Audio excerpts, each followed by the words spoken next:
10 anos seguidos, primeiro lugar de fruta com os agrônomos da Europa. Então ele expôs as frutas que eram do sítio do pai dele, ele tratando as frutas. Então isso está tudo escrito aqui nesses painéis. Quando eu vi que tudo estava acabando aqui em Ferraz em termos de história, da uva Itália, maçã, foi virando um bagaço de 1970, 80 para cá. Então de 80 para cá eu estava preocupado como é que eu ia conseguir juntar documento para provar que aqui nos anos 30 foi o berço da maçã no Brasil e a uva Itália. Não tinha mais prova. Tinha história de boca em boca que ninguém mais acreditava. Porque Ferraz 30 anos para cá destruiu a cidade, quem que ia acreditar em mim se eu tivesse prova documental? Aí, esses documentos, que são menores, eu ampliei, a neta dele, chamada Luciana Poletti, em 2000, 2001, ela me entregou um envelope com esses documentos originais que tinha sobrado do avô dela, do Luciano. Ela falou, Sérgio, fica com você, nossa família não vai saber o que fazer com isso, você sabe a história do meu avô mais do que nós. Eu falei, obrigado, eu tinha noção dessa história toda, porque o nosso caseiro aqui, que entrou aqui em 61, é esse aqui, ó. O seu Francisco e Dona Ângela. Esses foram o caseiro nosso aqui, e seu Francisco e Dona Ângela. Esse era meu menino com 4 anos, na casa deles embaixo. Eles trabalharam com a gente aqui quase 40 anos. Quando ele entrou aqui na chácara, em 61, eu tinha 5 anos, seu Francisco.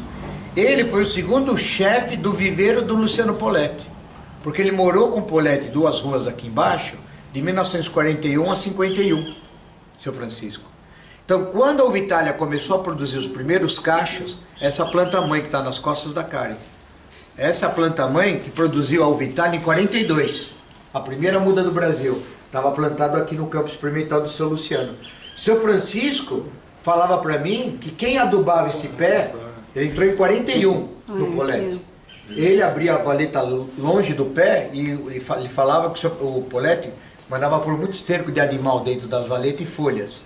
Seu Francisco que, 41 em diante, adubava essa planta, porque em 44 ela começou a dar fruta. Em 44. Ó. Então ela foi plantada em 27. Então por que eu conheço bem fruta? Manejo de fruta, maçã. Porque como o seu Francisco trabalhou com ele 10 anos, o seu Francisco foi segundo chefe do viveiro dele. Então a técnica de podar que o Poletti aprendeu na Europa, passou para o seu Francisco. Ficou 10 anos com ele trabalhando. Então maçã, pêssego, pera, uva, o manejo, o seu Francisco que me treinou aqui, que ele ficou quase 40 anos com a gente. Então ele foi meu professor. Por isso que eu falo e faço coisa que os antigos faziam. A pessoa fala, mas você faz coisa que os antigos faziam, é o jeito que eu aprendi com ele. Ele me treinou todo o tempo aqui. Então quando o seu Francisco me contava a história do Luciano Poletti, das maçãs, dos anos 30, toda a história eu sabia. Quando a Luciana Poletti, em 2000, me deu um envelope, eu abri todos esses documentos, jornais dos anos 30, 40, 50, era o que o seu Francisco me contava. Porque esses jornais dos anos 30, 40, 50, o seu Francisco que preparava o material na hora do jornalismo. Ele recebia os jornalistas aqui no campo experimental. Então ele me contava tudo com detalhe, porque por 10 anos ele foi o segundo chefe. Então por isso que eu sei contar bem essas histórias, parece que eu estava lá, 60, 70 anos atrás. Não, que o seu Francisco me contava. Ele era segundo chefe do Luciano Poletti. Então, aqui é a planta-mãe, foram 3 planta-mãe da Uva Itália. Essa foi a primeira que entrou em produção. A primeira. Desta aqui, que ele foi fazendo as mudas, foi distribuindo para o Brasil a partir dos anos 50 e 60. Todas tiradas do galho dela. Criada aqui no Brasil. É, ele trouxe a muda da Itália em 1927. Da Itália. Da Itália. Em 1927 ele trouxe lote da muda da Uva Itália e de as maçãs. Peras e pêssegos e marmelo. Vocês vão ver o catálogo dele.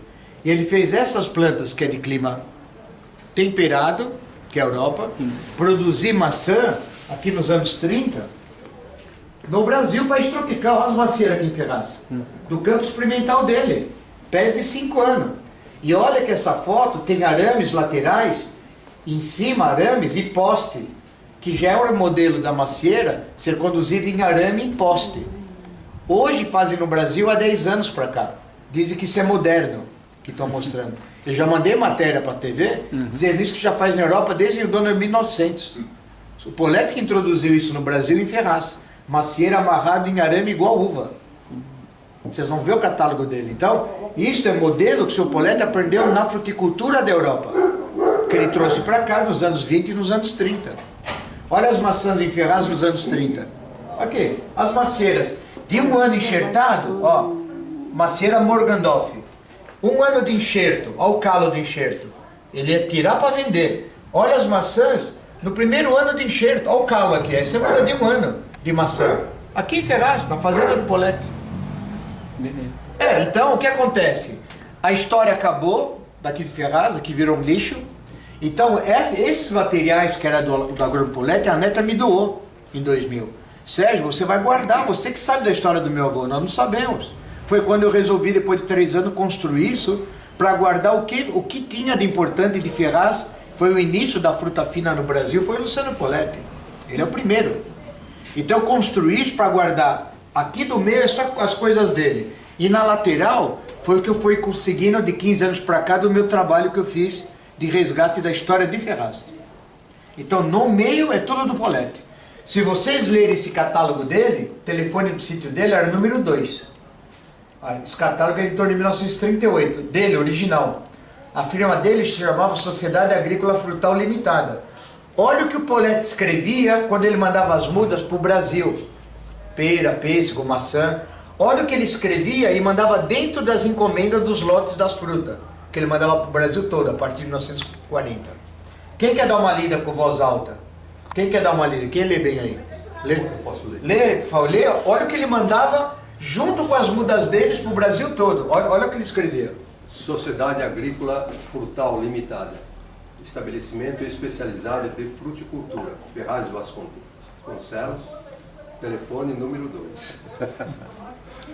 Aclimatação e seleção. Depois de anos de trabalhos, temos a satisfação de apresentar aos senhores interessados os resultados positivos conseguidos no nosso estabelecimento, estando em condição de fornecer mudas aclimatadas e selecionadas de cada espécie com produção garantida.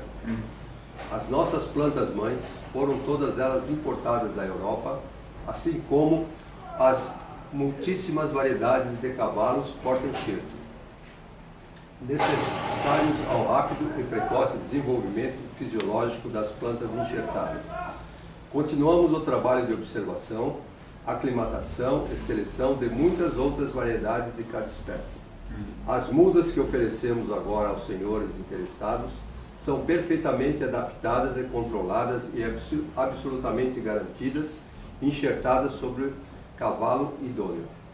Pedimos aos senhores interessados para, juntamente com seus pedidos, de nos enviar alguns dados sobre zona, clima, qualidade das terras, altitude, etc. Olha o que o senhor me falava 70, 80 anos atrás.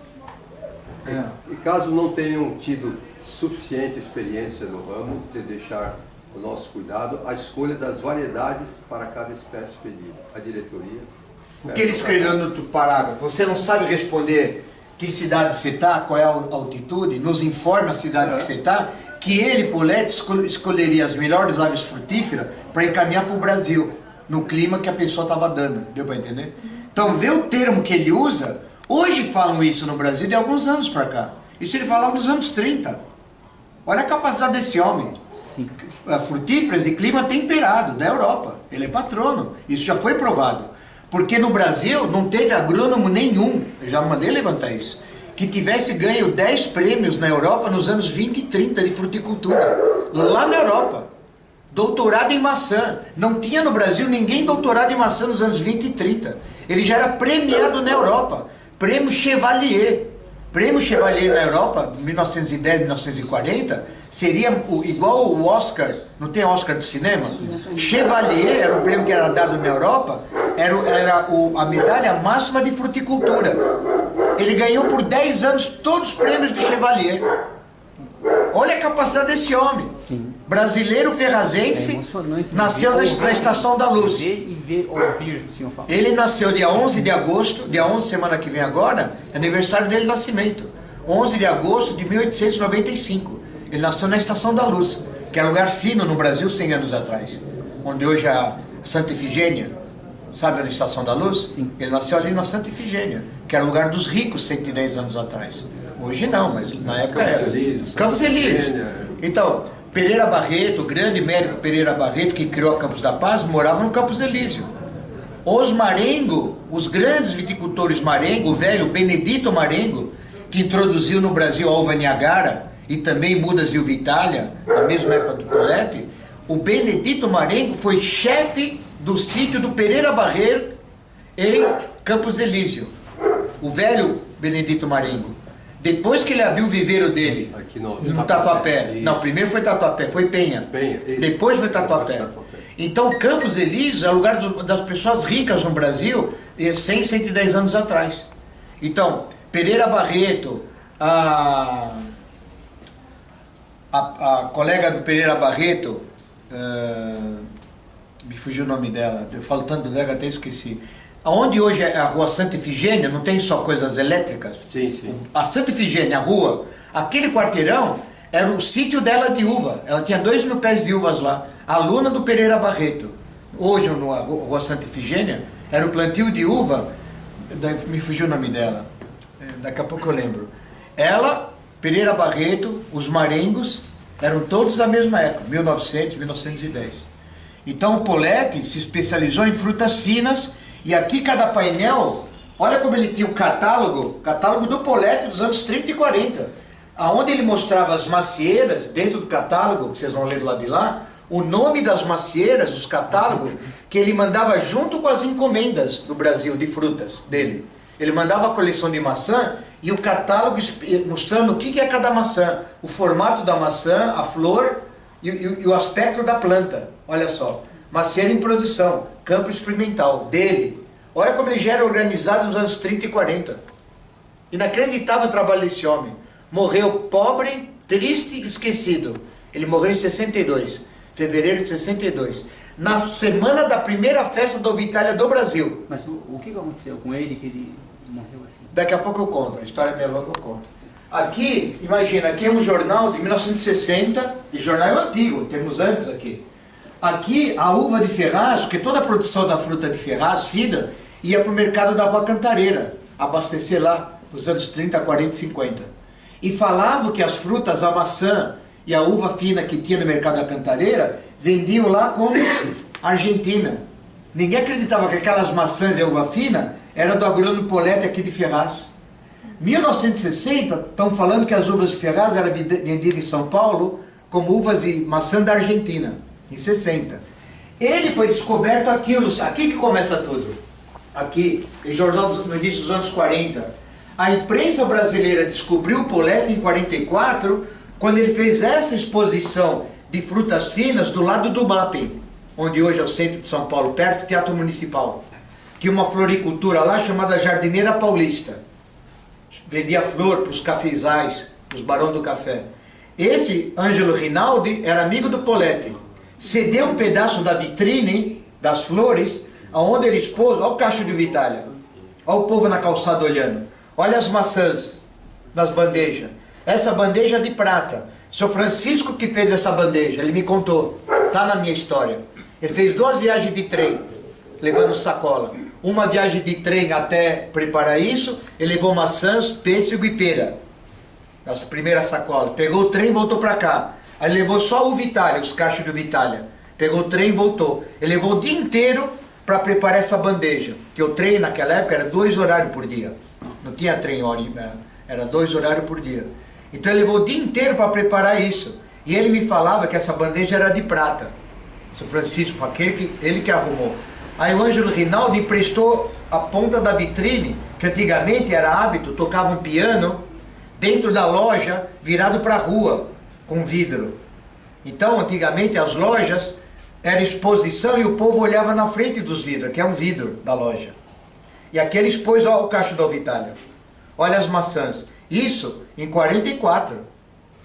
Quando ele fez esta matéria de jornal, olha, Folha da Manhã, fevereiro de 44, em prol da fruticultura nacional. Quando o governo brasileiro, a presidência, descobriu Luciano Poletti, quem é esse Poletti com frutas da Argentina?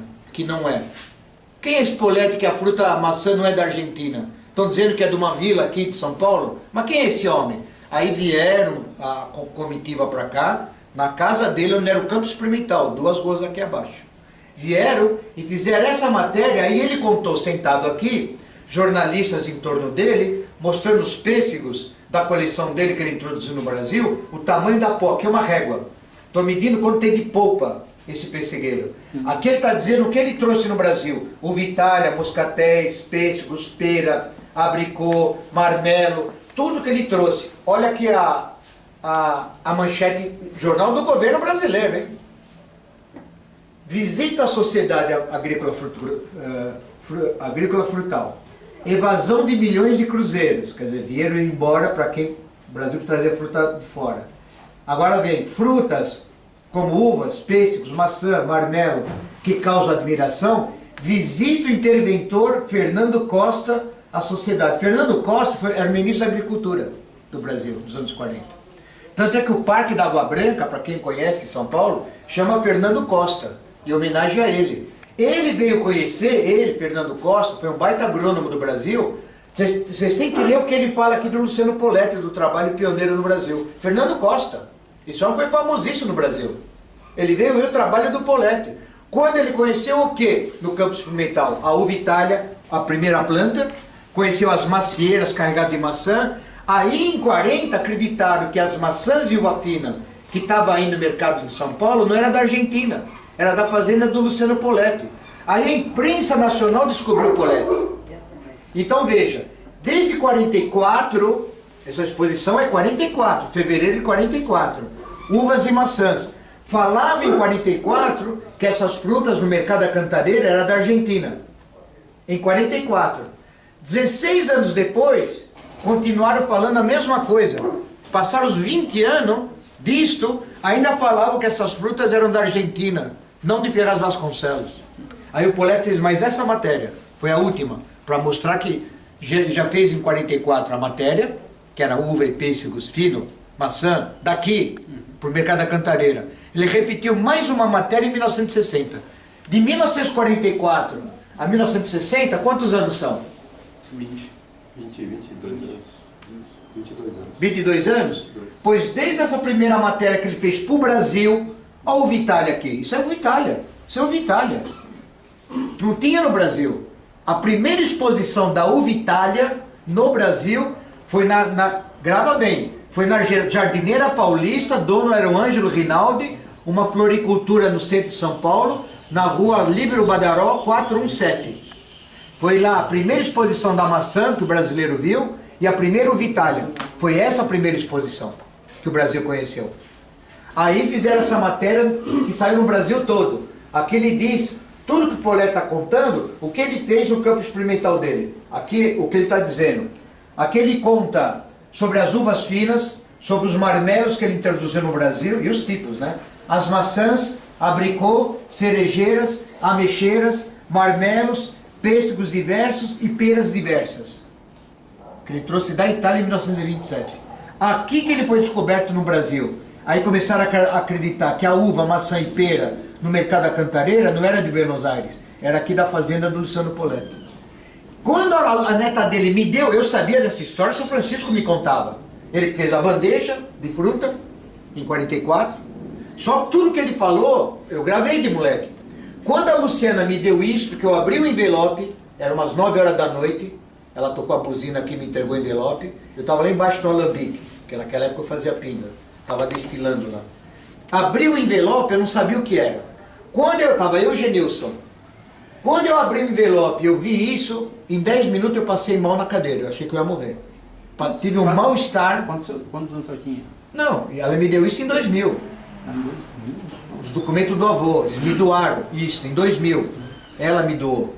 Essa história eu sabia desde moleque, porque o São Francisco me contava. Mas os documentos ela me entregou em 2000. É pra levar um choque mesmo. Aí, quando eu vi isso, passou um filme na minha cabeça. Passei mal na cadeira. Falei, Genilson, acho que eu vou morrer, estou passando mal. Ele ficou preocupado. Eu passei muito mal por 10 minutos na cadeira. Não sei o que me aconteceu. Aí depois de 10 minutos comecei a melhorar. Veio um filme na minha cabeça. Tudo isso que era a prova documental é o que eu estava procurando para fazer um museu aqui do Luciano Poletti. Aí com isso, em mãos, eu falei, agora eu vou fazer a história perdida. Aí vim fazendo esse trabalho todo. Convém lembrar que isso tudo é produto orgânico, porque naquele tempo não tinha produto químico. Pois, se você ler, Sr. Francisco, Tá certo? aquela adubação da uva Itália, que o Sr. Francisco falou quando ele entrou lá em 41, o Poletti, em torno das árvores das matrizes, as peras, maçãs, a uva Itália, o Sr. Francisco falava, o Poletti, é o que tinha também, era só muita matéria orgânica dentro das valetas e em volta do chão, a cobertura morta. O que eu aprendi é a escola deles. Por que as plantas de vocês estão reagindo no Brasil? O que eu estou falando é que o Poletti aprendeu e ensinava o Brasil a fazer isso, nos anos 30, 40 e 50. Ele viajava dos locais para mostrar como é que aquilo tem que fazer a poda, as macieiras. Porque quando me questionaram, tem os jornais que vocês vão ver lá, do Estadão e do Folhão, em 2000, quando eu fui capa da agricultura, e eu contei essa história da maçã e da uva Itália, berço Ferraz. E o pessoal do Brasil começaram a me telefonar, me contestar. Sérgio, o que você está falando maçã nesse tal de Ferraz? O que você está falando? Dos anos 30? Você sabe o que você está falando? Eu falei, sei. Você tem prova documental? Lógico que eu tenho. Nós somos pesquisadores de fruta do Brasil. Repetiram, você tem certeza que você tem prova? À vontade. Pegue o carro, o avião, venham para cá. Venham olhar meus documentos. Quando eles vieram em 2000, não tinha esse museu. Eu tinha os documentos guardados no meu armário. Aí eu abri todo esse documento em cima da mesa da casa, na cozinha. Abri lá para os pesquisadores de fruta. Fiz um almoço para eles aqui. Falei, entra aqui e tal, prazer, prazer, prazer.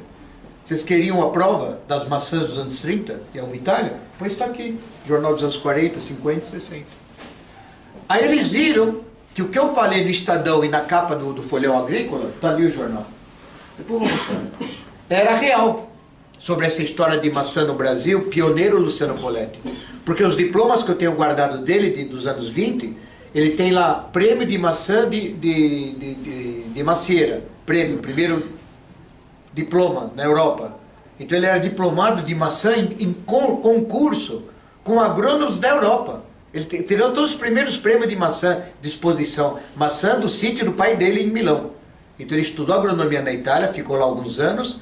E ele já tinha fruticultura na fazenda do pai dele. E as frutas expostas, ele colocou num castelo chamado Forzenzo, está assim no diploma, 1929. Diploma de pele de carneiro, de papiro. Então ele ganhou prêmios de fruta na Europa, na Itália, em exposição de frutas. Como ele era bom. Então ele ganhou vários prêmios Chevalier, que é o prêmio máximo de fruticultura da Europa. Então ele tinha uma bagagem técnica muito grande nos anos 30 e 40. O Brasil nem sabia o que era maçã. O Brasil não sabia o que era uva fina. O Brasil não tinha nada nos anos 30 e 40. Tinha o quê? Nada. Então a parte técnica de fruta temperado, o patrono é o Luciano Poletti. Voltaram a publicar isso agora no Brasil. Ele voltou onde era merecido. Entendeu? Então olhando aqui por trás, vem cá pessoal, dá a volta aqui. Olha aqui, ó. Eu tenho documentos aqui que pesquisadores ficaram doidos de ver. Esse é o jornal do Folhão Agrícola, que eu fui capa, contando essa história do Poletti em 2000. E o Estadão está lá do outro lado, o jornal Estadão. Agrícola, fui capa também. E aí, falando essa história, eles me perguntaram depois dessa matéria do jornal Estado de São Paulo. Você sabe o que você está falando, Sérgio? Olha o que você falou no jornal, sei quem é você. Eles acharam que eu ia tremer, né? Somos pesquisadores de fruta do Brasil. Eu falei, tá aí, qual é o problema? E daí? Falei assim mesmo, e daí? Não, e daí quer saber se tem prova. Venham aqui, venham olhar. Vieram depois dessas matérias. Viram que a gente tava... Aí começaram a pesquisar quem foi esse Luciano Poletti. Aí levantaram os dados, com mais o que eu tinha, a história voltou. Esse é o Sussum Mussue, primeiro plantador de uva Itália do Brasil em Ferraz. Aluno do Luciano Poletti em 1942 na uva Itália. Sussum Mussue. Eu estou aqui, e aqui é o Hélio, o gerente da Caixa Econômica Federal. Sussum morreu com 94 anos. Eu fiz o enterro dele com os amigos nossos aqui em Ferraz. Ele não teve filhos. Tanto é que nós estamos indo no dia 9 agora, depois da manhã, em São Miguel Arcanjo, que é do lado de São Roque. São Miguel Arcanjo chama Ferraz terra-mãe deles. Porque Susumu Sui, em 56, ensinou o Masuto Fujiwara, que era a família japonesa de Muji, a mexer com o Vitalia, porque o Susumu não teve filhos. A colônia japonesa do Brasil mandava os filhos, a garotada, no sítio dele aqui, nos fundos de Ferraz. Moravam lá com ele, como se fosse uma escola agrícola. Só com o Vitalia. Ele foi o primeiro plantador do Brasil, está nos livros. Susumu Sui, primeiro particular, ferrazense. Primeiro que aprendeu a mexer com o Vitalia com o Luciano Poletti. Então ele é o primeiro produtor do Vitalia no Brasil. Primeiro produtor. Luciano Poletti, introdutor. É diferente. Então, Susumu ensinava os japoneses, a jovem japonesa, a mexer com o Vitalia. Masuto Fujiwara, o filho dele, Paulo Fujiwara, aprendeu com ele nos anos 50 a mexer com uva, a Vitalia. Aí eles venderam o sítio em Mogi das Cruzes, compraram um sítio grande em São Miguel Arcanjo, em 56, 58. Aí eles levaram as mudas daqui para lá, de Vitalia. Eles aprenderam com o Susumu. Por isso que hoje o São Miguel é conhecido a capital da Vitalia no Brasil. Ferraz, o berço da Vitalia no Brasil. E os Fujiwara lá começaram a ensinar o pessoal a mexer com o Vitalia nos anos 60. Então, dia 9 agora, o pessoal de São Miguel me chamou, o nosso grupo, estou indo lá, eles querem me conhecer, Associação dos Plantadores de Uva. Estamos indo lá em 8 pessoas.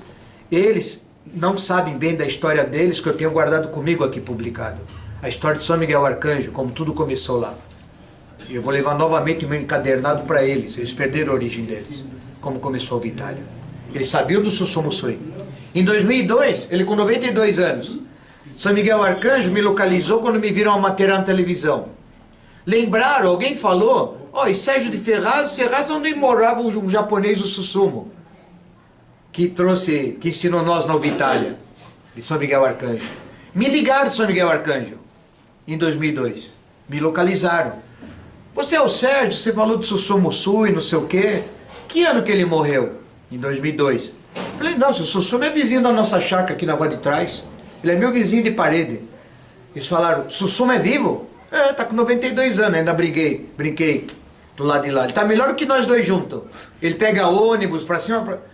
Esse homem tá vivo? Eu falei, tá vivo, é meu vizinho, tô com ele direto aqui. Não, pera um pouquinho, nós vamos fazer uma homenagem pra ele. Nós vamos te ligar daqui uns dias, nós vamos dar um diploma de cidadão de São Miguel Arcanjo. Você vai trazer esse homem aqui, nós vamos fazer uma festa aqui na cidade. Foi em fevereiro de 2002, na festa do Vitalia deles. Peguei Susumu Sui, 2 carros, fomos juntos, 8 pessoas. Ele foi homenageado lá na festa do Vitalia. Fizeram um palco enorme, tinha mais de 20 mil pessoas esperando ele, no pátio da festa da uva. É um pátio enorme. E aí ele foi homenageado, ganhou o diploma de São Miguel Arcanjo, ele como patrono deles, da Vitalia. Susumu, patrono de São Miguel Arcanjo na Vitalia. Ele ensinou os Masuto Fujiwara a mexer com o Vitalia. E agora, como o pessoal está vendo minhas matérias de São Miguel Arcanjo, né? Eu disse que eu falo de uva, essa coisa básica. Eles querem que eu vou lá, porque eles querem me conhecer. Eu vou levar 2 variedades de uva para eles. Vou levar a Moscatel de Yerevan, da Armênia, e pedir o galho da Golden Queen, que eles conhecem de nome, é uva antiga, antes da Vitalia.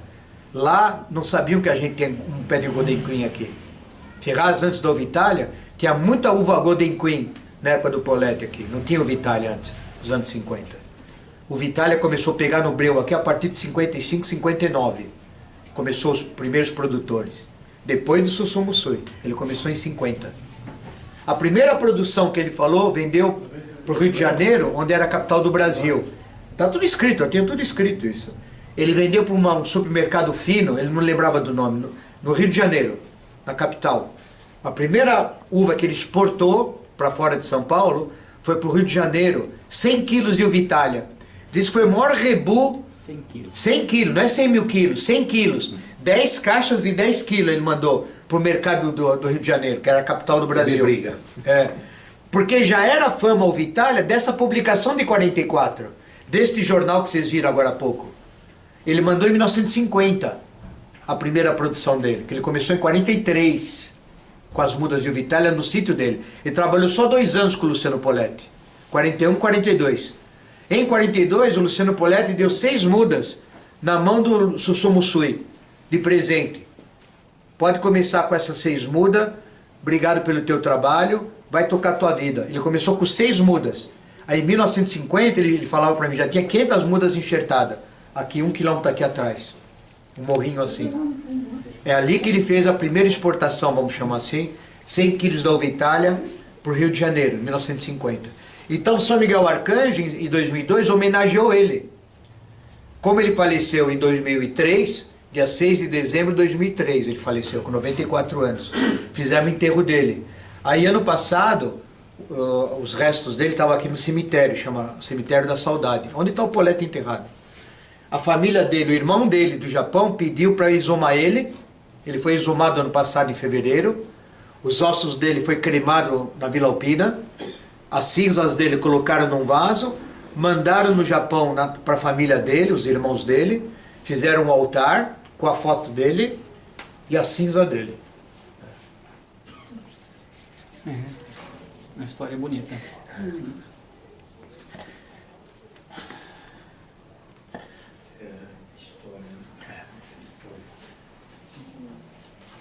A Globo Rural, revista, e fiz muita matéria, mais de 40 matérias grandes. Jornal Agrícola, e anunciou que eu estava lançando esse museu, também foi matéria. É do senhor esse museu? É do senhor? É meu aqui, meu é oficial da Vitória do Brasil, é oficial esse meu museu, é particular, mas é oficial. Parabéns. Foi uma pena o seu, né, o famoso Sum de não ter tido nenhum filho, no caso, você. Não teve. Nem Casado, irmão? a esposa dele morreu em 98. Nem irmão ele tinha, era só ele? Só no Japão. Só Japão? Ele era sozinho aqui. Ele não tinha. Tinha 2 sobrinhas aqui que cuidavam dele. Assim, mas pra tocar direto mesmo. dele só do Japão. Mas graças ao museu do senhor tem a história dele, né? Dele, moleque. Não foi esquecido. Porque não foi esquecido, né? A história, né? Sozinho, né? Aqui atrás, ó, isso que eu falo pra vocês. Olha, o que é isso aqui? Eu falei da macieira, em arame e madeira. Hoje fazem no sul do Brasil isso. Isso aqui o Poletti mandava junto com as maçãs que ele mandava pro Brasil nas mudas. Sistema em arame, para os galhos ficarem envergados. Olha aqui. Olha o jornalista aqui com a mão no arame. Olha o poste aqui. E agora é tudo novo, né? Não, estou dizendo que é modernidade. Saiu uma matéria na televisão, 5 anos atrás, o pessoal me conhece bem, o pessoal da Globo. Eles não tinham culpa, falaram para eles que isso era novo. Aí eu mandei o meu recado por carta, que eles me conhecem, dizendo, olha, te deram informação errada. Esse sistema em arame era sistema europeu, de 1910, 1915. Isso Ferraz já tinha nos anos 30 com Poletti. Olha aqui nas macieiras, nos anos 30 e 40, Jaguaré. Olha o jornalista com a mão em cima do arame. Olha, dá para ver 2 fios de arame aqui. Tá. É isso. E falo que isso é modernidade. Falei, amiguinho, o Ferraz já tinha isso 80 anos atrás do Poletti. Ele que lançou isso no Brasil, vocês não sabem nada. Olha a irrigação. Olha, isso aí o seu Miguel, que foi o primeiro chefe do viveiro dele, também fizemos uma homenagem para ele, seu Miguel, depois eu explico.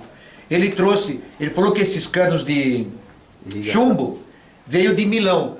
Ele pegou com uma carretinha de caminhão, seu Miguel, chefe do seu Francisco, tinha 2 chefes, o viveiro do Poletti. Seu Miguel era o chefe número 1, seu Francisco foi nosso caseiro número 2.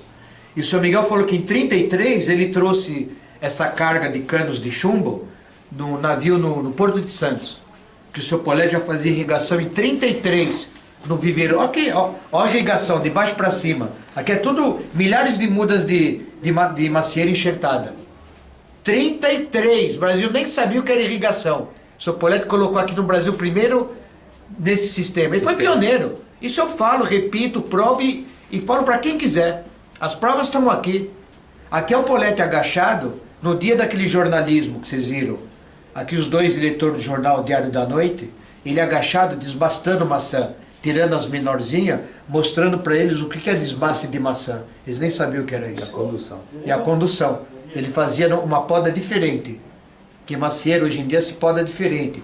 Mas a poda que ele fazia, que eu sei como é, a planta fica de uma tal forma que ela não fica tão grande e dá o mesmo peso de maçã do que você fazer macieira alta. Você concentrava ela no meio lá. Ela era aberta em cálices, andares alternados. É o jeito de podar. Não conhece mais esse tipo de poda, não sei se conhece ou não. Nunca vi. Coisa antiga. Tem coisa. Ó a maçã. Olha o poste aqui, ó. Olha os arames aqui. Isso aqui é macieira, produção. Olha isso aqui, essa madeira com os arames, é isso aqui. Aí isso tem há quantos anos? Mais de 60 anos. Falaram que isso é coisa nova do Brasil, que introduziram no Brasil, que é coisa recente. Não, fala assim, isto a Europa já fazia no ano de 1900 e hoje estamos voltando a fazer o que eles já faziam 100 anos atrás na Europa. Fala a frase certa. Completa a frase. Por que você está querendo você ser o pai da matéria no Brasil se isso é europeu? O que você está inventando? Eu não gosto dessas coisas. Copiado, Não mas toma, mesmo não assim toma a é história velho. que é dos outros da Europa. Dá origem da verdade onde é a fonte. Não fica aquele negócio no Brasil de meia boca, aí eu azedo. É o azedo mesmo. Porque isso que falaram, eu fui obrigado a mostrar que não era o que eles estavam falando. Isso já existia na Europa há mais de 100 anos atrás. Aí eles falam que eu sou polêmico. É lógico que eu sou polêmico. Eles falam as frases torcidas. Eles querem puxar a sardinha E- debaixo da Não, então não puxa, não dá certo, não funciona. Aqui, olha aquilo que eu falei para vocês, olha o catálogo. Olha o que diz o jornal, Diário, olha bem, Diário de São Paulo, 19 de fevereiro de 44, a manchete do Jornal do Brasil. Sociedade Agrícola Frutal Limitada, com seu campo experimental, seus enormes, rigorosos científicos, plantas bem cuidadas, seu viveiro, é um verdadeiro instituto de pesquisa e científico. Olha o que o Jornal do Brasil está falando. E científico. Preparei. Baixo, baixo, Baixo. baixo, baixo. Pulei. Tá por aqui. Clicar. Não, estava lendo aqui. Não, Não, embaixo. aqui. Técnicos, pulei então. Científico. Tão bem conduzido, muito lucrará São Paulo e o Brasil. Pois ali aqui, né? Se observa em matéria de fruticultura, da difícil fruticultura europeia, excede as mais otimistas expectativas. Então o governo do Brasil dizendo que a expectativa era grande para essa fruta europeia. Olha em cima. Sociedade Agrícola Frutal, iniciativa do agrônomo Luciano Poletti, notável técnico em agricultura com larga experiência na Europa, entre aspas, que eu falei, Chevalier é prêmios de Oscar da fruticultura. Ó, aqui, está escrito aqui, e os diplomas dele estão guardados comigo. Ao mérito agrícola, Chevalier, quer dizer mérito agrícola na Europa. Ele ganhou 10 primeiros prêmios por 10 anos seguidos. É uma coisa maluca foi esse homem. Instituto de Pesquisa formado, não, ao mérito agrícola, detentor de 19 medalhas de ouro e diplomado conferido pelo governo, o que você lê aqui? Lê você para não pensar que eu estou mentindo. Ele ganhou os diplomas conferidos pelo governo Europeu. Quem deu os diplomas para ele de premiação? É. Quem foi? Europa. Europa. Prêmio Chevalier. Ele batia em todos os agrônomos da Europa na época dele, de qualidade. Está aqui, não estou inventando.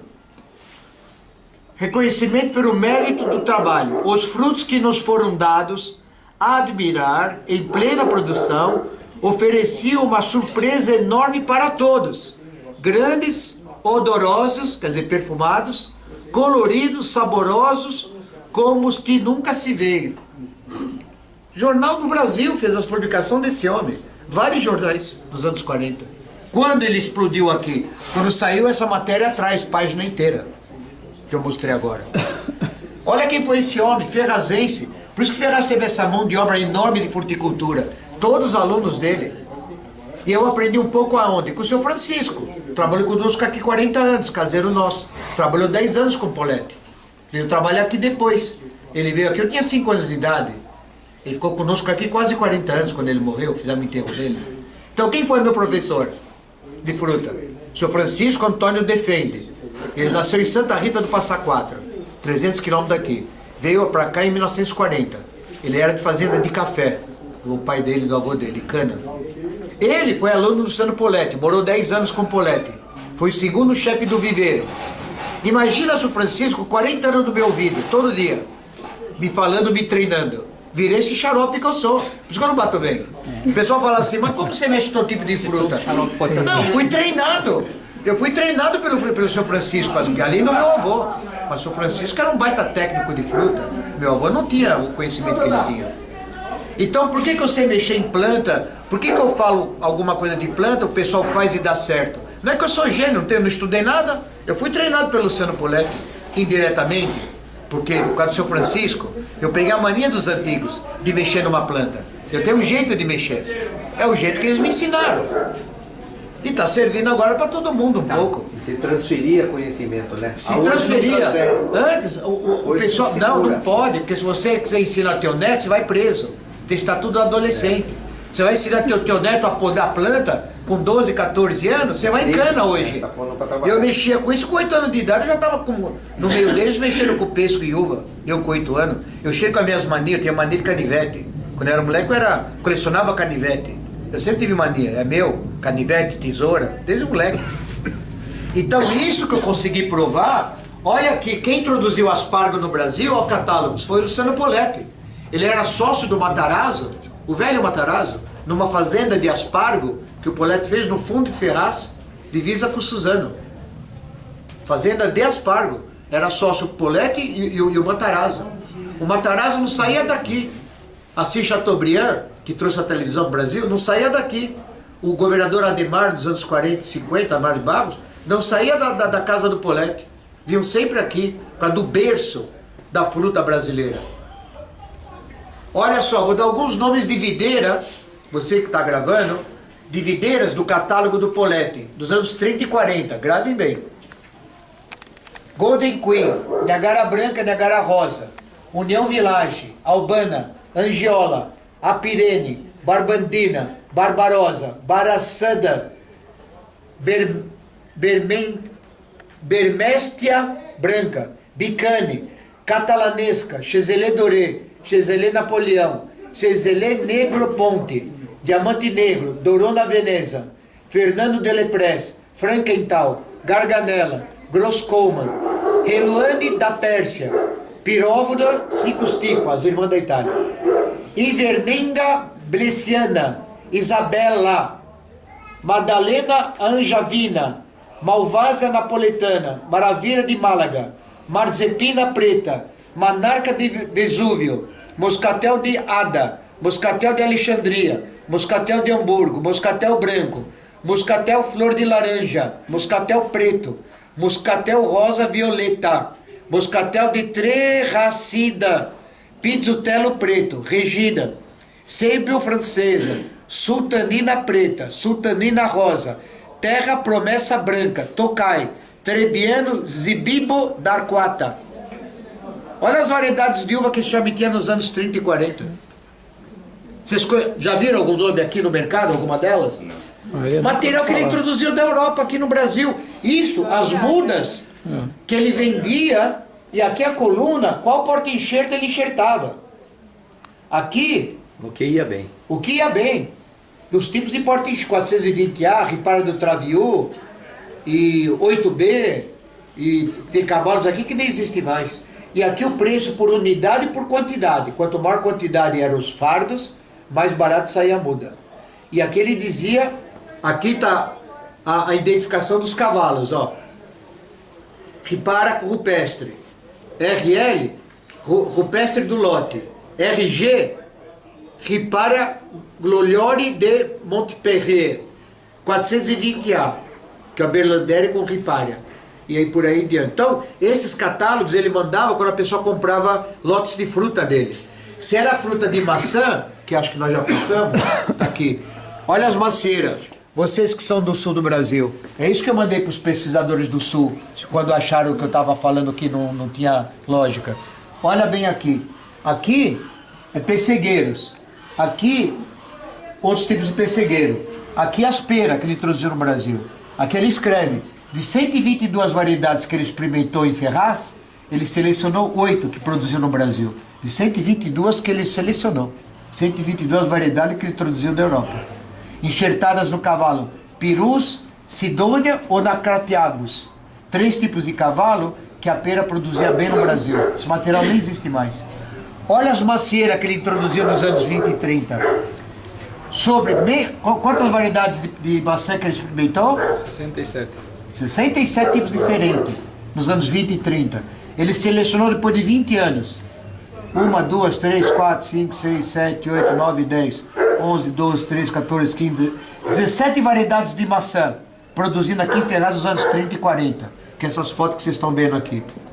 Olha o nome delas: Calvila Branca do Inverno, Permandoré, Renata do Caraná, Bela Flor Amarela, Bela de Boscop, Jonathan, Reneta Champagne, Deliciosa, Limoncella, Ranciata de Cox, Morgendorf, Abundância, Décio, Deliciosa Amarela, Steinman, Vini Sap, Rosa de Virgínia, Star King.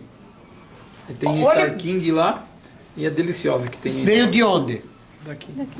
Sabe o que você está falando? Filma eles são de Santa Catarina. É melhor a Karen falar que não tem voz. Isso que vocês estão falando, quando o Sul me perguntou se eu tinha prova das macieiras, eu mandei os catálogos dele. Mas eu fiz assim primeiro. Primeiro vocês vão mandar para mim o que vocês dizem que vocês têm macieiras no Sul de 1950.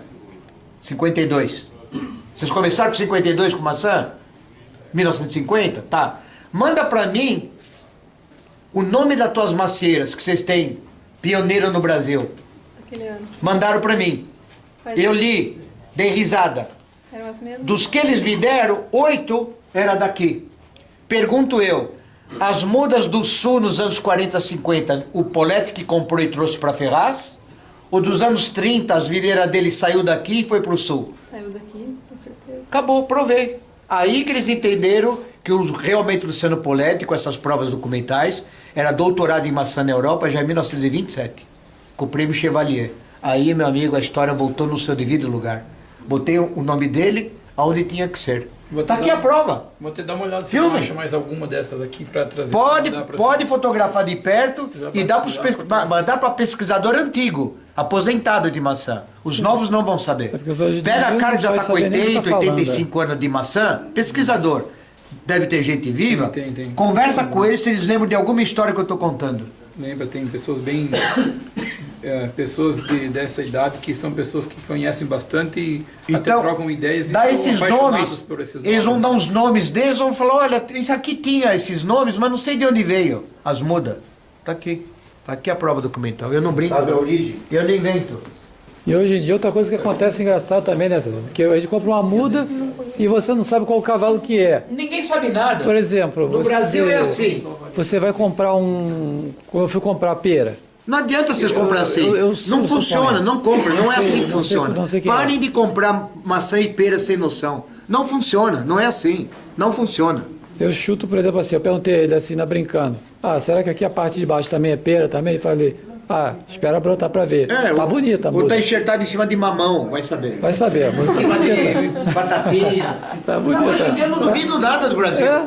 Porque eu falo, o pessoal não gosta que eu falo, eu vou repetir pra você gravar. Infelizmente, o Brasil de 30 anos pra cá, prevalece o esculacho de informação para deixar nós brasileiros abobados e refém de uma Retardados. agricultura agressiva que está ocorrendo no Brasil e no mundo. Tudo que nós estamos vendo de agricultura no mundo e no Brasil é pura agressão, é tudo mentira. É um manejo mentiroso, vocês não acreditam em nada. Pode pôr no ar, não grava o que eu falo. Não. Aqui, pessoal, só para vocês verem. Estas mãos aqui, quantos pesquisadores de uva do Brasil, de São Paulo, vieram aqui, estão na escadaria da casa. Vieram medir aquela minha planta gigante, com várias variedades de uva. Deram o laudo que é verdadeiro. Na hora de ir embora, botei a mão de todo mundo no cimento, os pesquisadores. Todos eles, pesquisadores de uva.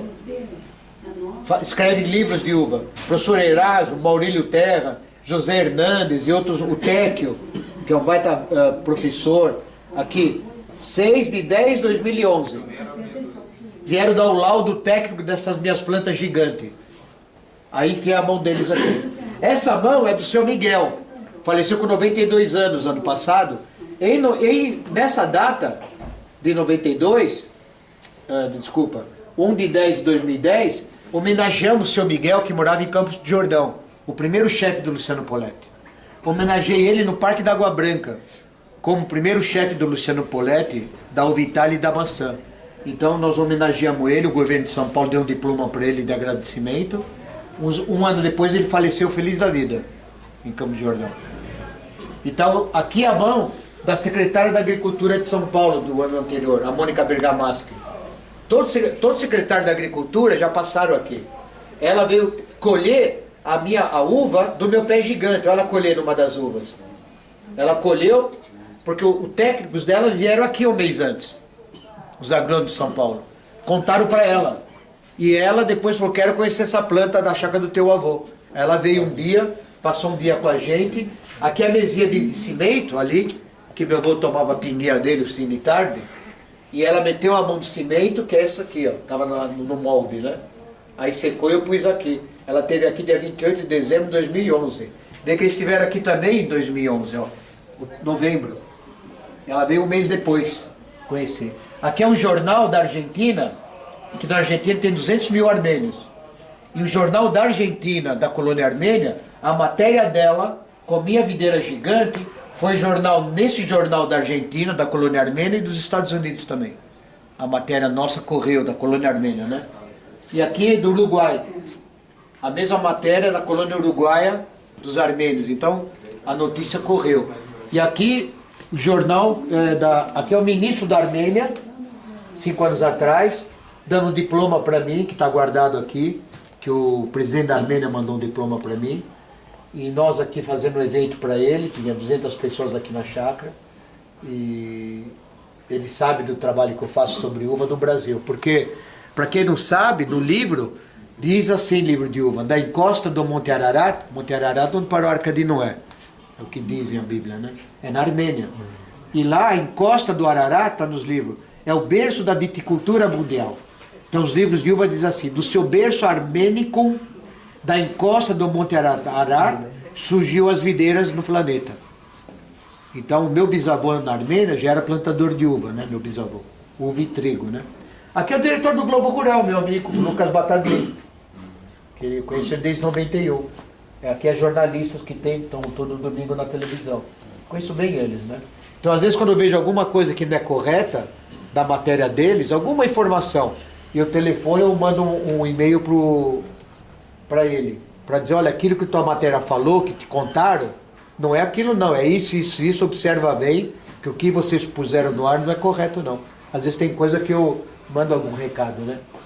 E aqui, a gente pequeno, nós pequenos, minha irmã que faleceu ano passado, eu sou esse com o estilingue na mão, meus 2 primos, na Uva Itália, nossa, 1960 aqui, 62, esse aqui é Cachos de Uva Itália. Tá? Ó, história longa, meu avô e minha avó, que moravam aqui, e em São Paulo também, aqui é a foto em frente à casa, esse de azul no meio da escada com cacho de uva, na época era o secretário da Agricultura de São Paulo, né? O Duarte Nogueira. Hoje é deputado federal. Sussubusuense, aqui no cantinho, o japonês, tinha quebrado a perna, estava na cadeira de roda. Então, o governo de São Paulo veio homenagear ele aqui na chácara. Ele ganhou diploma aqui pelo trabalho pioneiro da Uva Itália, como o primeiro produtor da Uva Itália no Brasil. Uns meses depois disso ele faleceu. Olha, eu fiz todo mundo morrer feliz, viu? Todo mundo passou pela minha mão, enterrei todo mundo. Vocês não muito comigo, não, que eu enterro um monte de gente. Viu, Virgílio? Ele tá por aí, não? Já sumiu. Eu enterro todo mundo que me segue, viu? Aqui é só uma curiosidade, um primo nosso, a avó dele, irmã do meu avô, a avó dele era Semerjan. Esse meu primo era o dono do...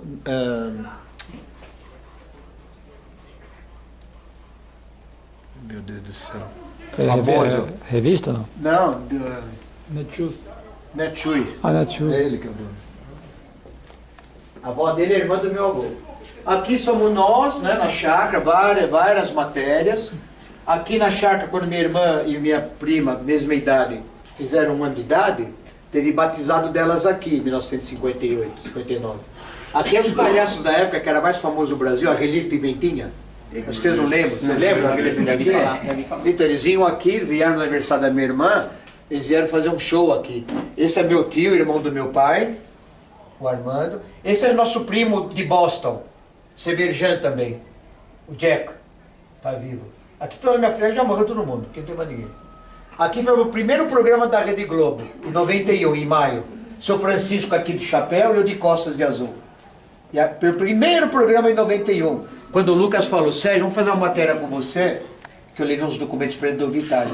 Aqui foi meu primeiro programa da Rede Globo, em 91. E já fiz vários, né? E assim, aqui a minha matéria do Jornal Agrícola, e eu contando aqui, Sussumusui, num pé de uva que tinha em Ferraz, um pé bonito, não existe mais. Aqui estava com 90 anos. Sussumusui.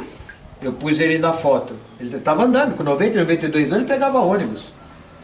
Aí ele quebrou a perna, depois de uns meses ele faleceu. Então, com essa matéria do Estadão Agrícola e do Folhão, foi quando os pesquisadores do Brasil começaram a me telefonar, sabe, perguntando, você sabe o que você está falando? Foi levantar a raiz lá. Não, eu falei, eu sabia que eu ia arranjar encrenca. Lógico que eu sei polêmico com o que eu estou falando. Lógico. Eu sabia, eles não tiveram culpa, eles tinham razão. Podiam estar achando que eu era um charlatão. Eles fizeram certo, os pesquisadores. Depois que eles caíram, levaram um susto de ver que tinha uma história aqui que não estava em livro nenhum, estava perdido, né? Aqui tem uma história, essas duas janelas, que vocês estão vendo, quando foi demolida uma das casas do Poletti original, a dele existe ainda, tá? Não é mais dele, mas isto aqui e aquela janela de lá, tinha duas casas lá. Uma casa chamava Casa dos Visitantes. Poletti abrigava as pessoas que visitavam e dormiam aqui. O Matarazzo, Assis Chateaubriand, nos anos 40. Chovia, tinha lama, ninguém conseguia sair. Então eles dormiam na Casa dos Visitantes. Quando ela foi demolida, aquela casa que eu já estava de olho, eu tirei as duas janelas, isso é de 1927, quando ele construiu as duas casas. Quando ele começou a formar o viveiro dele. É de lá, as duas janelas da segunda casa, duas gêmeas, duas terras. Uma está lá ainda, desde 1925. A outra foi demolida, que ali já foi vendido. Onde foi o campo experimental do Brasil.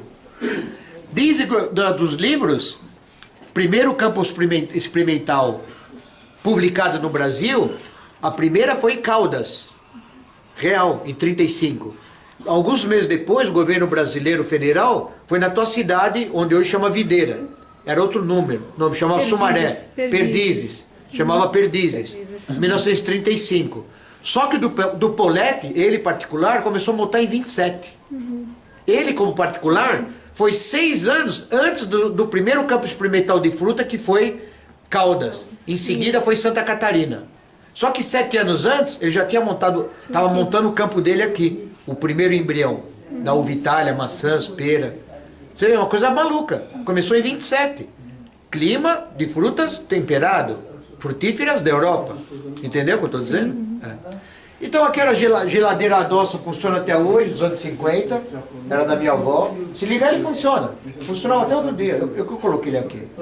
E aqui, os últimos pôster que conseguimos salvar das festas da Uva Itália de Ferraz dos anos 70 e 80. Olha lá. Aqui eram as rainhas das festas e tal. Olha as uvas de Ferraz, 40 anos atrás, 50 anos atrás. O que era. Aqui é meu avô em Lindóia, montando a cavalo. Aqui é a Casa Térrea.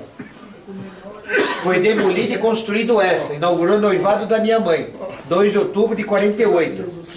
Meu avô foi na Argentina visitar os parentes dele. 90 dias. Aí o meu tio, de surpresa, demoliu, meu tio, irmão do meu pai, demoliu essa casa pequena, meu avô na Argentina, ia ficar 90 dias. E meu tio começou a construir esse casarão, surpresa para o meu avô. Ia construir essa casa em 90 dias, meu tio falou que tinha 20 pessoas trabalhando aqui. Só que minha avó não sabia, lá na Argentina, ela teve crise de diabetes, ela não sabia que ela tinha diabetes, nos anos 40. Ela teve desmaio. Aí, de vez meu avô ficar na Argentina 3 meses, ficou 1 mês e meio. Que minha avó veio de maca no navio. Chegou tudo. E a casa estava sendo colocada no telhado. E meu tio falou, pô, nosso pai está voltando 1 mês e meio antes do normal. Como meu tio sabia, grava essa que foi gravada, que o meu avô ia dar uma surra no meu tio, que época meu tio tinha 28 anos de idade, meu pai 26. Então, quando meu avô chegou, minha avó foi para o hospital, tal, etc., meu avô já queria vir para cá. Ele já fazia 1 mês e meio que ele estava longe daqui. E meu pai e meu tio enrolando meu avô lá em São Paulo. Não, depois da manhã nós vamos, a gente leva o senhor de carro. Não, mas eu vou de trem, a vida inteira fui de trem. Não, nós vamos junto. Enrolaram meu avô uma semana, meu tio contava. E meu avô já começou a se invocar. Por que eu não posso ir de trem se eu pego o trem a vida inteira? O que está acontecendo? Eu não vou escutar vocês não, meu avô. Ele era magro, alto. Meu avô tinha 1,88 m, magro. Aí meu avô pegou o trem. Antes do meu avô pegar o trem, meu pai e meu tio já vieram de carro aqui. Vieram de carro. A casa estava crua, no tijolo. Só tinha o telhado, não tinha janela, não tinha nada. E o meu pai e meu tio se esconderam embaixo da casa, lá que vocês vão conhecer, que é um salão. Não tinha janela, nada. E Ferraz tinha táxi de charrete, até 2000. Tinha 3 charreteiros, que era táxi. E meu avô pegou o amigo dele, um dos charreteiros, e saiu do trem, subiu aqui. Na janela ali da sala, do térreo, meu tio me contando sempre, ele olhando na janela, viu meu avô passar com a charrete. Só que o charreteiro, meu avô não conhecia o aqui, porque ele tinha uma casa em obra, ele passou reto. Ele passou reto, chegou na segunda esquina, ele falou pro charreteiro, naquele jeito que meu avô falava, meu chácara já passou, meu chácara. Senhor, volta com o charrete. Aí diz meu tio, me contou direitinho, a charrete parou aqui, tudo aberto, né? Estava em obra. Meu avô saiu da charrete, entrou, ficou ali no canto da casa. Ali do outro lado eu vou mostrar. E meu avô tinha um jeito assim, quando ele ficava meio invocado, ele abria as pernas e botava a mão na cintura. O jeito do meu avô, magro, alto. Quando ele se invocava, ele fazia assim. E meu tio tá olhando pela janela lá, só que meu avô não tá vendo eles, meu pai e meu tio escondido embaixo da casa. Porque meu tio sabia que meu avô ia dar um pau nos dois, entendeu? Aí nisso meu tio saiu do salão, da porta. Quando meu avô viu meu tio, que era coisa do meu tio era meio exagerado, meu tio era muito doidão. E aí o que aconteceu? Meu tio falou, Sérgio, nós corremos umas 15 voltas em volta da casa. O teu avô querendo dar uns tapas na cara. E eu correndo, e teu avô quase me pegando. Naquela época meu avô já tinha 58, 60 anos. E eu corria, até que o teu avô parou de correr atrás de mim, que ele ia me dar uma surra. Que ele sabia que era arte do meu tio. Aí meu avô pegou uma cadeira, meu tio falou, meu avô não carregava uma cadeira na mão, ele arrastava. Ele pegava e arrastava a cadeira. Ele arrastou a cadeira até o fundo da chácara, onde era as uvas. Meu tio falou assim, olha, o babá em armênio é vovô. O babá ficou lá embaixo da chácara umas 3, 4 horas, sentado na cadeira. E eu, teu pai, morrendo de medo aqui, só olhando a hora que ele ia subir. Porque ele queria bater nos dois. Correndo de novo. Passou uma hora, meu avô subiu. Meu tio falou, quando meu avô chegou em frente à casa, meu tio já começou a se afastar, de longe, achando que meu avô ia pegar ele, né? Aí meu avô ficou quieto, perguntou assim pro meu tio, filho dele, você é louco? Que jeito que meu avô falava. Você é louco? Aí meu tio falou, olha, pai, era uma surpresa, eu sou voltante da Argentina, como o Sarkis, meu pai Sarkis, vai ficar noivo daqui 2, 3 meses, vou me inaugurar a casa, fazer o noivado do Sarkis aqui na chácara. A história foi essa. Aí diz que meu avô falava que ele dormia aqui, fazendo a obra, a casa só tinha o telhado. Não tinha escadaria do lado da casa, nem janela, nem nada. E meu avô dormiu aqui, fazendo a obra. Dormia no canto, sempre, meu avô sempre armado, e ficou aí até a casa ficar pronta depois de 1 mês e meio. Então inaugurou a casa dia 2 de outubro de 48, dia do noivado da minha mãe. E meu avô chegou da Argentina antes da hora em setembro. Então, para acabar a casa, levou mais 2 meses para inaugurar a casa em si, né? 69 anos. A casa ano que vem faz 70. 70. E a chácara ano que vem 80, que meu avô comprou o terreno. Então ano que vem vai ter um evento nosso aqui da família. Porque cada 10 em 10 anos eu faço um evento aqui na chácara. Quando ela completou 50 anos, foi a primeira festa. 60 anos, 70 anos, agora 80 anos ano que vem. Vamos fazer uma festa bacana. Aqui foi o dia do noivado da minha mãe e do meu pai. E aqui eu, com 5 anos, com meu primo Ricardo, que tinha idade, em Santos, nosso apartamento. Nós somos colados um com o outro. Meu primo Ricardo. Tem loja de calçado em São Paulo, chamada Lojas Gabriela, de calçado. É dele. É. Então, aqui a história é longa, aqui tem muita coisa para contar, mas estou contando mais ou menos, tá? Esse chinelo número 150, eu fiz em homenagem ao meu avô, que nós temos fábrica de sapato, estou fechando a fábrica agora em dezembro. Meu avô começou a fazer isso quando veio em 1928 para o Brasil, se instalou perto da rua 25 de março, ele fazia esse chinelo de lã, 1 dúzia por dia no quarto, cortava, montava, minha avó costurava numa maquininha velha, quando vieram para o Brasil. Aí meu avô fazia 1 dúzia por dia, no quarto dele, lá na 25 de março. E dali ele vendia na rua como marreteiro, para sobreviver. Primeiro ano, 1928. Em 29, meu avô, onde hoje é a Rua Pajé, Galeria Pajé, abriu a fabriquinha dele com firma já, meu avô. No primeiro ano que já estava no Brasil, em 29. Meu avô abriu a firma de fábrica de calçado. Aí ele fez esse chinelo, era o ano todo de chinelo, porque São Paulo era frio. Todo dia era frio aqui.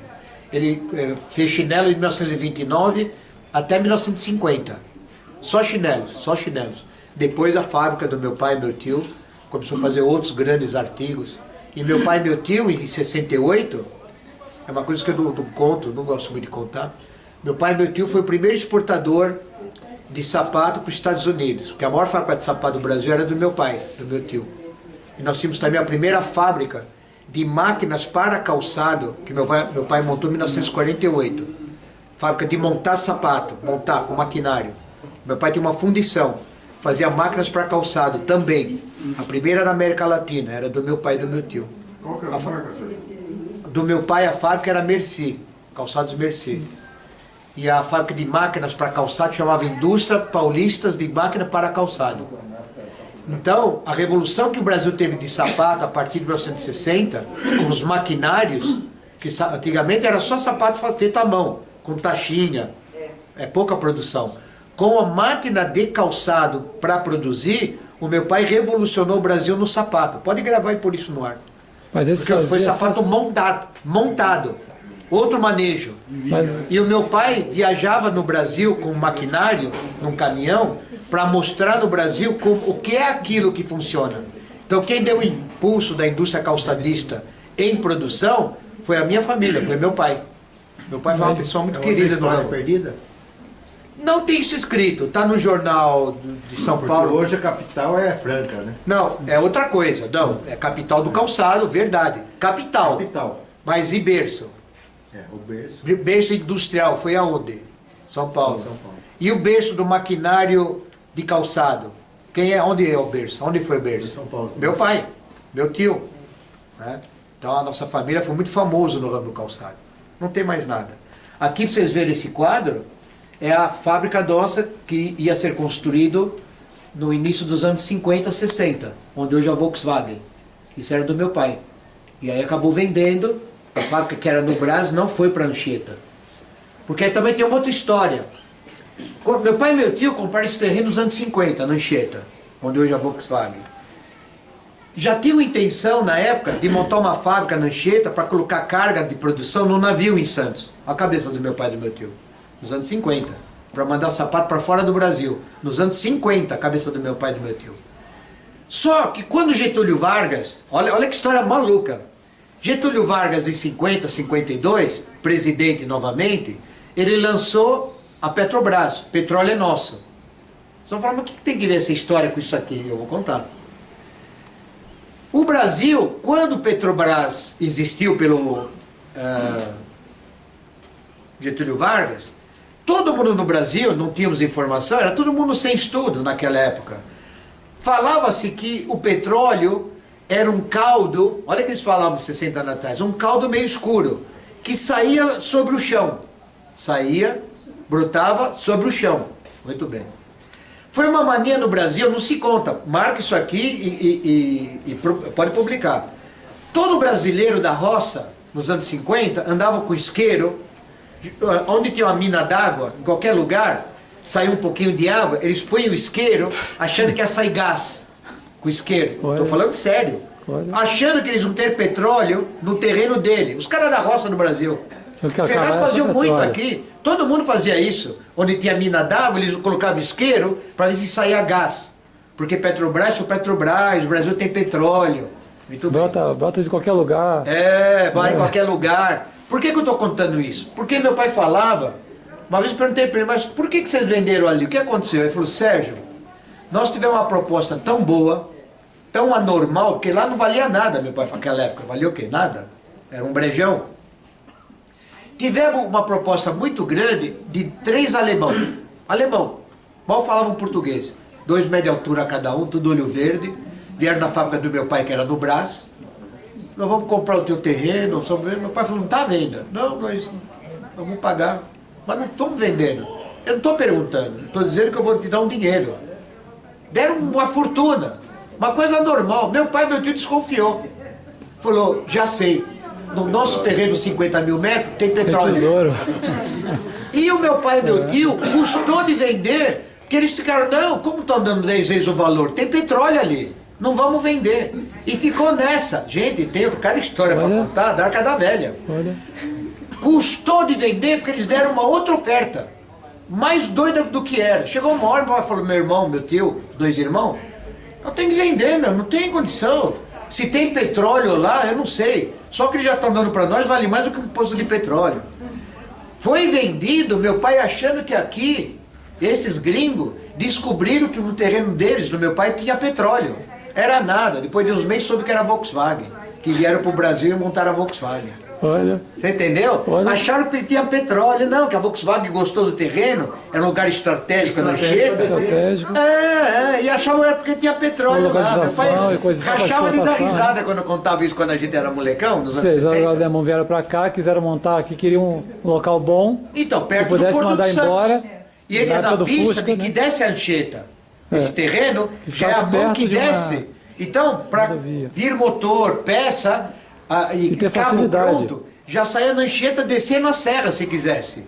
Pro Porto. Deu para Perto entender? do Porto, é. Esse terreno é na mão Localização. que está descendo a Anchieta. Não a mão que Estratégia. sobe para São Paulo. No lado direito. Localização. Então a história nossa foi muito doida. Muito doida no ramo calçadista. Aí o Rio Grande do Sul começou com o sapato em 68, 69. Com o governo militar, com Geisel. Ele incentivou o Rio Grande do Sul a fazer indústria de calçado. Não existia no Sul. O Sul só tinha cortume. Pode escrever o que eu estou falando, os gaúchos vão ver, pode postar. E essa máquina que você falou, Sérgio, no caso do seu pai, ela servia, a revolução nela. Montava foi o só- sapato na forma, Mas, montava. mas somente sapato assim de couro? Era No só caso- couro, só naquela couro. época só tinha naquela, couro. naquela época só Não couro. existia plástico. Nos No anos caso, 40, 50. como hoje em dia, no caso. Só couro. O couro com a uva tem alguma referência? Porque a gente é da roça. O couro ajuda, dizem, falaram para mim, você como professor. Com matéria orgânica. Não esses couros de hoje em dia que tem muita química.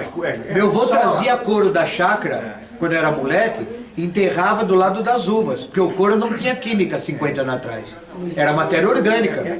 Usavam muito. Hoje não, porque hoje tem muita química. Isso não existe mais. Desde 80, 85 não se põe mais couro dentro do buraco para adubar as plantas. Porque hoje é só tóxico, né? Porque uma vez eu ouvi isso não funciona. Não, isso tem, funcionava. Você mexe com couro, mexe com Funcionava.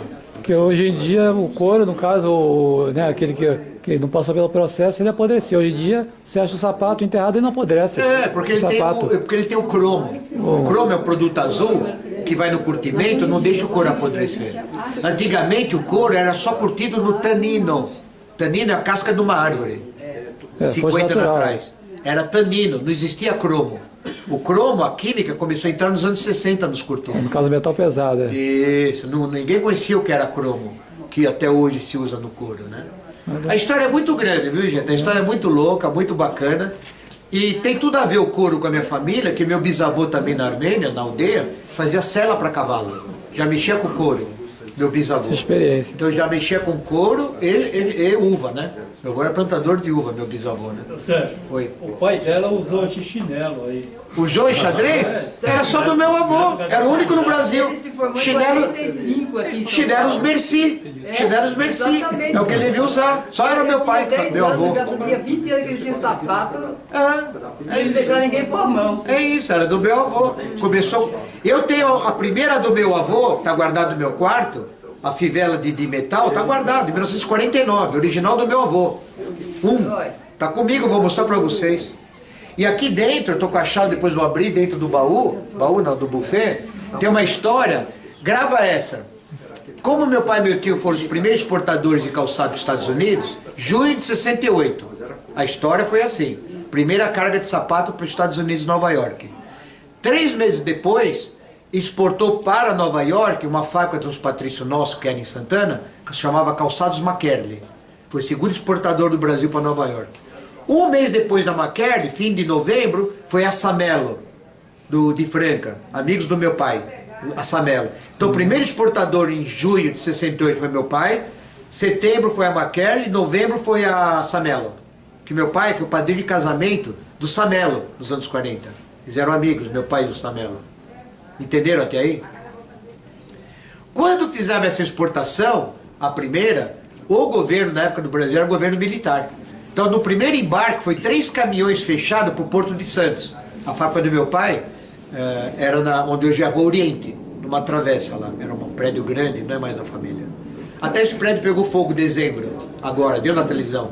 Shopping da Rua Oriente se incendiou, um prédio grande, lá era a fábrica do meu pai, não é mais nosso. Então, saiu os 3 caminhões dali. Veio o governo militar na fábrica do meu pai, pelo incentivo à exportação. Então os militares, Delfim Neto, que era ministro da Economia do Brasil, ele era muito amigo do meu pai, o Delfim, que meu pai era líder dos fabricantes de calçado do Brasil. Porque fábrica de calçado e curtume de couro brigavam no passado, porque o couro era um material nobre.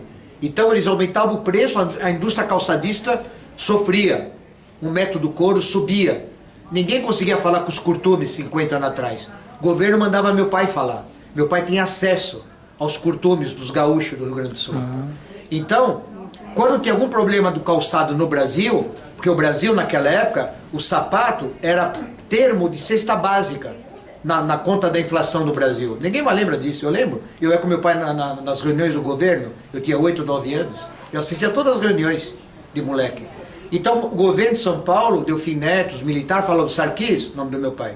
Sarquis é Sérgio. Tem que abaixar o preço do sapato no Brasil. Subiu muito esse ano. Aí meu pai conversava com o ramo de couro do Brasil, conversava com os maiores fabricantes do Brasil. Meu pai era o maior, liderava os outros. Todo mundo abaixava o preço de sapato no Brasil. Hoje em dia a malandragem sobe com bolsa do JBS. Olha a diferença dos industriais do Brasil 50, 70 anos atrás. Eles eram patriota mesmo.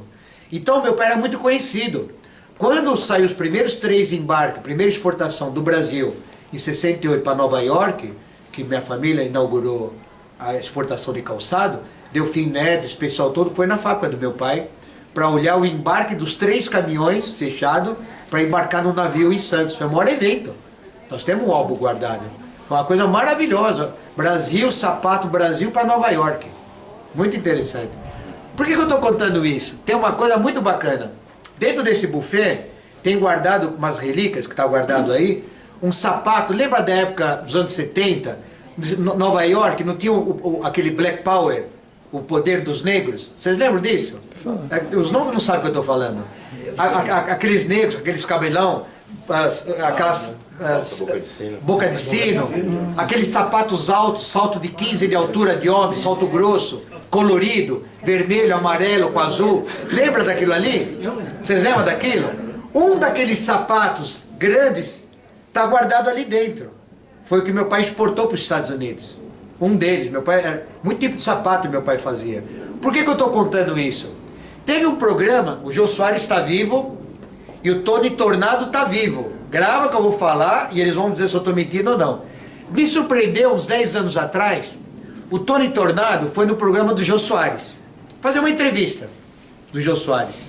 E eles conversando, o Jô Soares perguntou para o Tony Tornado: ô Tony, nós somos da mesma época da televisão, eu lembro bem quando você ganhou aquele prêmio daquela tua música, Estou na BR3, lembra do Tony Tornado? Se vestia que nem os crioulos americanos, com sapato colorido. Vocês lembram disso? Não tinha uma música que ele fazia na BR3, ele dançava assim? Então.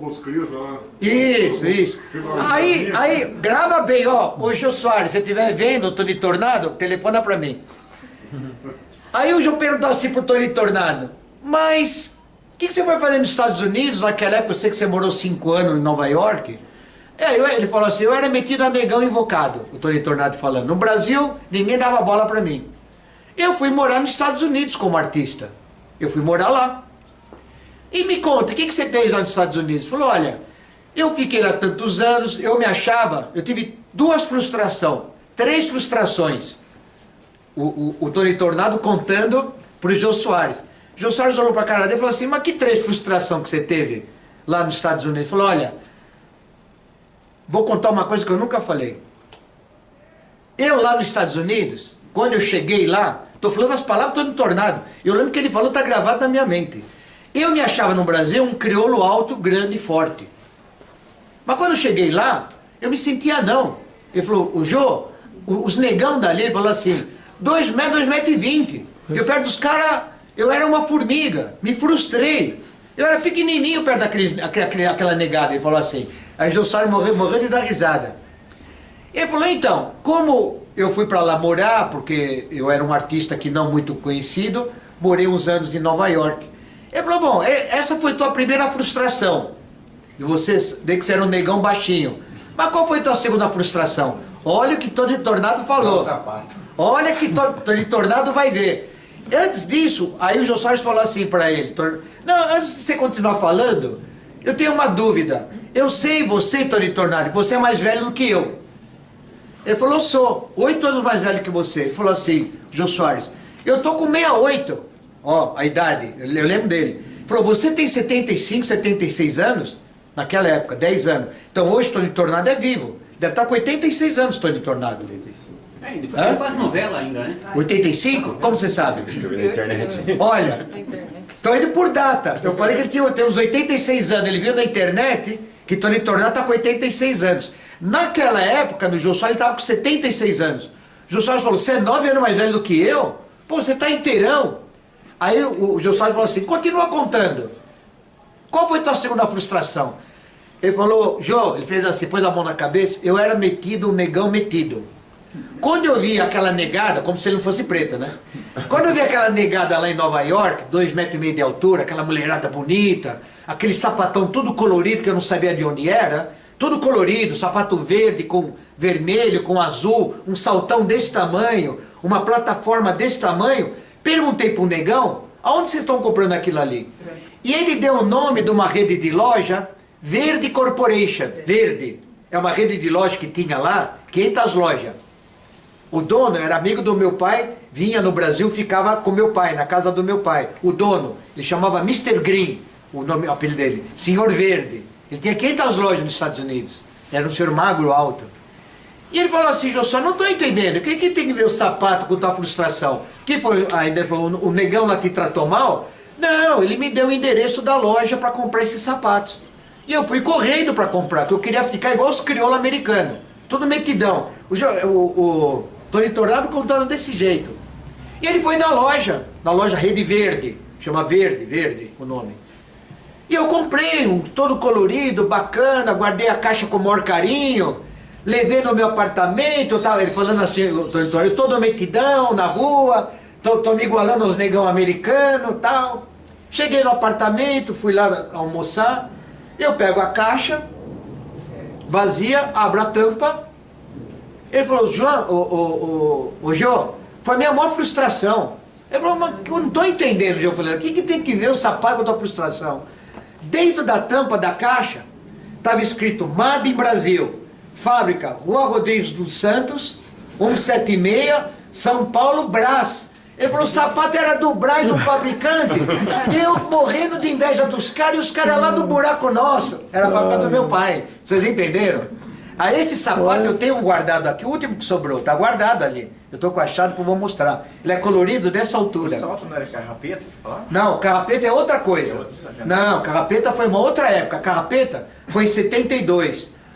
O Black Power, esses coloridos, sapato de homem colorido, foi em 69 a 73. Eu usei bota carrapeta. O carrapeta foi 10 anos depois. Foi outra história. Então, o Jô Soares contou que ele viu no rótulo a fábrica em São Paulo, Brás e tal, e ele falou que foi a segunda frustração da vida dele. Eu assisti esse programa, acho que ele foi acho que estava no SBT ainda. Não lembro, não lembro, tem 10 anos, não lembro. Acho que estava. Não lembro, se foi SBT, não, acho que foi na Globo, não, os primeiros anos da Globo. Pode procurar na internet, põe Tony Tornado, Jô Soares, vai aparecer, assista essa matéria. Mas eu acho que eu vi. É isso, pessoal, é muita história, viu? Então, a gente tem muita noção das coisas e a gente vivenciou muita coisa, por isso que a gente sabe explicar. Parece que a gente às vezes inventa história, mas foi uma coisa muito grande o que a gente vivenciou. Não só nas frutas, como na história do Brasil, como o Brasil, né? Tem um livro americano, dessa grossura, capa vermelha. Quem foi quem de industrial no Brasil? Os americanos, hein? A capa vermelha, tudo em inglês. A foto da pessoa, quem foi os industriais no Brasil? Quem foi quem? Então vem lá na área do cimento, Votorantim, o nome dos irmãos, na área de metalúrgica, não sei quem, um livro assim, as 100 indústrias do Brasil. E no ramo calçadista, fábrica e máquinas para calçado, nesse livro americano é meu pai. Nem eu sabia. Me deram esse livro dessa grossura. Nem eu sabia. Os americanos sabem mais do que nós no Brasil. Quem foi quem? Triste, né? Triste. Triste. É isso, pessoal. Então, aqui é só uma pincelada. Esse chinelo eu fiz, como eu falei, em homenagem ao meu avô, né? Porque tudo começou com isso, né? É isso aí. Oi. Você tem o quê?